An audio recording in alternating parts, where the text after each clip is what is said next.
Rais wa Marekani Donald Trump amehalalisha maendeleo ya mazungumzo ya kimaelewano kati ya Marekani na Iran mjini Qatar siku ya Jumatano, huku pande zote mbili zikilenga kusonga mbele na mazungumzo ili kupunguza mvutano kufuatia mabadilishano ya mashambulizi. Rais Trump alisema kuwa kulikuwa na mikutano mizuri sana mjini Doha baada ya mzozo wa awali kuhusu muundo wa mazungumzo kutishia kuathiri mazungumzo yajayo.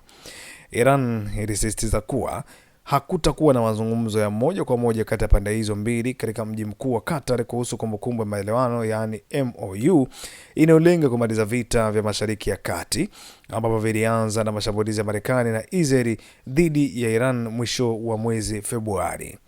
Kwa kadri mambo yanavyoendelea, kutoa silaha za nyuklia kwa Iran kunaendelea vizuri.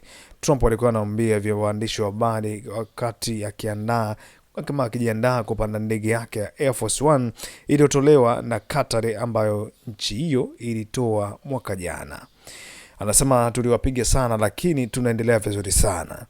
Kumbukumbu ya maelewano iliyopatikana kwa upatanishi wa Qatar na Pakistan ilifikia kilele katika mkutano wa kilele mwezi uliopita mjini Lausanne, Uswisi.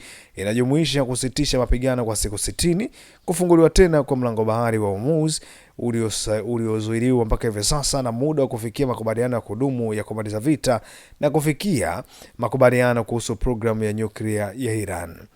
Mapema mwanadiplomasia mmoja akizungumza kwa sharti la kutotajwa jina ili kujadili mazungumzo hayo nyeti, alithibitisha kuwa mazungumzo yanaendelea mjini Doha kwa upatanishi wa Qatar pamoja na Pakistan.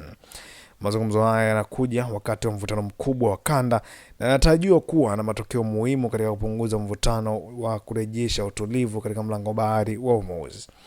Waangalizi wa kimataifa wanaendelea kufuatilia kwa karibu maendeleo na mazungumzo hayo na ikiwa pande zote zitaweza kufikia makubaliano ya kudumu. Hali ya usalama katika eneo la Mashariki ya Kati inabakia kuwa tete na juhudi za kimataifa zinaendelea ili kurejesha amani pamoja na utulivu.